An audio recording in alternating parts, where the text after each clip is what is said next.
If you've ever wanted to read a Michael Bay movie, I've got the perfect book for you, dude. Hey there, friend. My name's Hunter, and yeah, this is quickly turning into a booktube channel, isn't it? It wasn't what I started out with, but that's where it's headed because I've been addicted to reading lately. And in this video, I think we're going to do our first actual book review video on this channel. I'm going to be talking about the book Man of War. I just finished it, turned it back into the library, so I don't have a prop or something to show you because I don't have it with me right now. I've got the second and third books in the series. It's a series, by the way, but I don't have the part one with me right now, so you'll just have to make believe, and I'll put a picture of it here on the screen for you so you know exactly what I'm talking about. So I chose Man of War by Sean Parnell at my local library because this is one of the only, well, it was one of the only ones I could find where they actually have the full series, except for part 4. But what I'm talking about is so I started this reading journey with some of James Patterson's books, so naturally I was like, oh hey,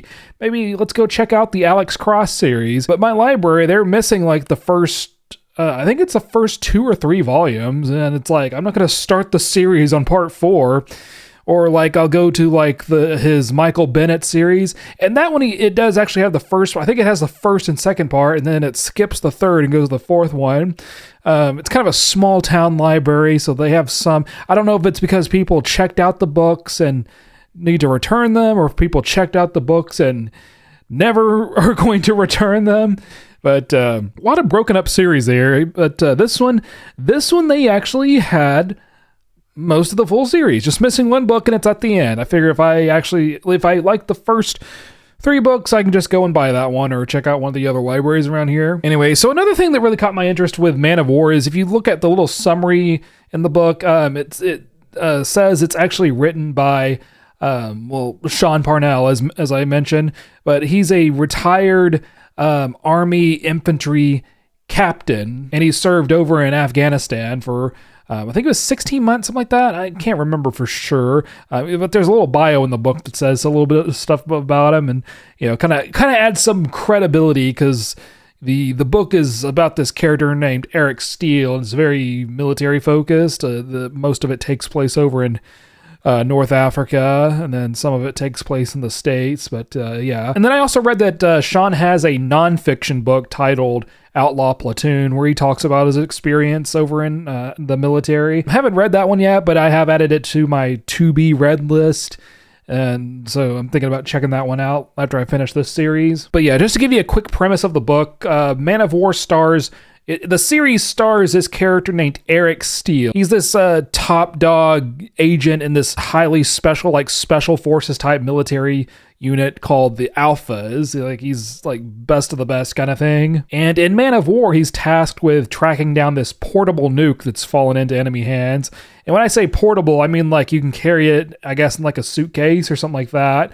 It's small, but it packs a punch. And a lot of the plot is they're trying to get I think the detonator for it or something like that. They're trying to get some part for it. I know I just read it, and I also don't want to spoil too much, but they're trying to get something for it, and Eric's got to track them down and stop it. That's the premise. I don't want to dive too much into that because of spoilers and stuff, but I do want to talk about more of the feeling of this story, and kind of compare it to some of the other books I've read in this journey. I'm up to 12 books completed since the month of June of this year. It is currently August 2026 at the time of this video. So over the past 3 months, I've read 12 books. The digital books, I've been getting digital books from NetGalley. That has sped it up a lot because at first I only had time to read at home. Now I'm reading a physical book at home while reading a digital book at work on my break. So it's really pumping up my reading progress. But like I said, the feeling of the story, biggest takeaway here is the action. If you get this book, expect a lot of action. That is, in my opinion, the reason to read the Eric Steele series. Like I said, I kicked this video off talking about, kind of like a Michael Bay movie, but it's a story. It's a book. There's a reason for that. The book has a lot of combat scenes, and there are always a lot of fun, heavy action there. And it's pretty violent too, pretty kind of graphic violence here, as you would probably expect from a book written by someone who has firsthand experience in the military.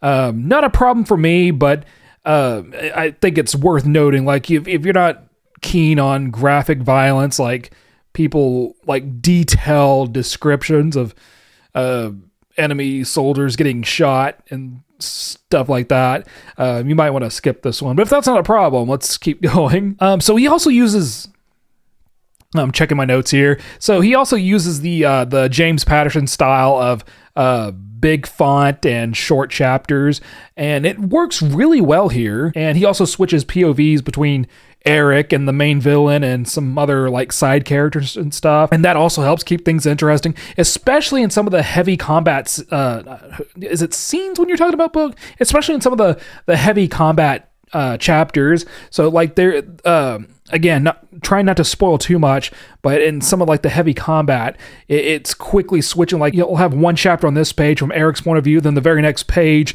it's from the enemy's point of view, and then back to Eric, and then back to the enemy. It's just rapid fire. Really, I that was one of my favorite parts of the book. I thought that was so cool. And then another thing I wanted to mention is Sean is really good at just breaking down a lot of the military lingo without taking away too much from the action. So like he'll break down like a lot of the abbreviations that you'll see in the military. I can't remember any right now. I'm sorry.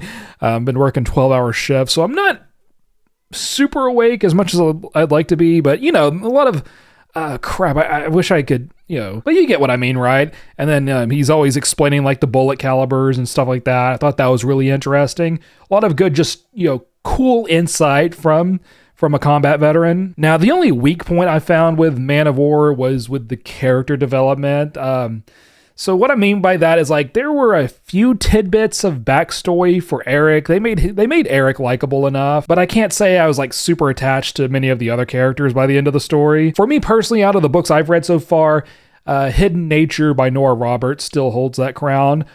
She just, you know, just a little quick side quest here. She did a fantastic job of, you know, for one, obviously making you feel very attached to the main characters of the story, but also, even the villains, she wrote really good villains that, you know, they had like, you know, I don't want to say good motives, but like, you know, like, oh, that's why they're doing what they're doing. And even like little minor characters got enough backstory that like, you know, if anything happened to them, you're like, oh no, you know, they had a family or stuff like that. Just really good character writing there. I just wanted to point that out right quick. And speaking of that, and like also talking about Man of War, this is probably a good spot to mention there's not a ton of romance in this book, if that's something you're looking for. Like it is there. There are a couple like brief moments of romance writing, but it's really low detail. And yeah, if that's something you're looking for, you know, skip this. And if you're fine with it, you know. Yeah, again, the action is at the forefront here. I'm talking guns, explosions, shooting, and a freaking nuke and stuff like that. That's the reason to read this book. We're not looking for like a love story or something here. But yeah, great action. And then as far as closing thoughts go, I really enjoyed it. I enjoyed it enough that I went and got the other two books on the series that the library had, and I'm planning on reading through those and just checking out the rest of the Eric Steele saga. And then I have to say, I think it kind of did exceed my expectations with it coming from a combat veteran versus a career author, someone who you know, is just used to writing. Again, this is only his second book. Outlaw Platoon was the first one. That was the nonfiction one, talking about his time in the military and his platoon and stuff like that. And, you know, for being only a second book and his first fiction book, I thought it was pretty good. Anyways, friend, if you want to check out the book, I will have that linked below, and absolutely stick around. I think I'll probably do more of these book reviews. I really want to do one for there's a book I read recently called Shit Show. If you like South Park and or Rick and Morty, I think you're going to absolutely like that one. I haven't reviewed it on here yet because it doesn't come out until October.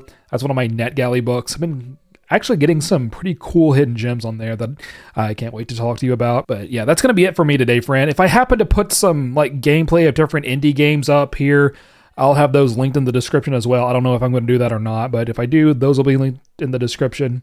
I hope you have yourself an amazing day. Thank you so much for watching, and I'll see you in the next one, buddy. Bye.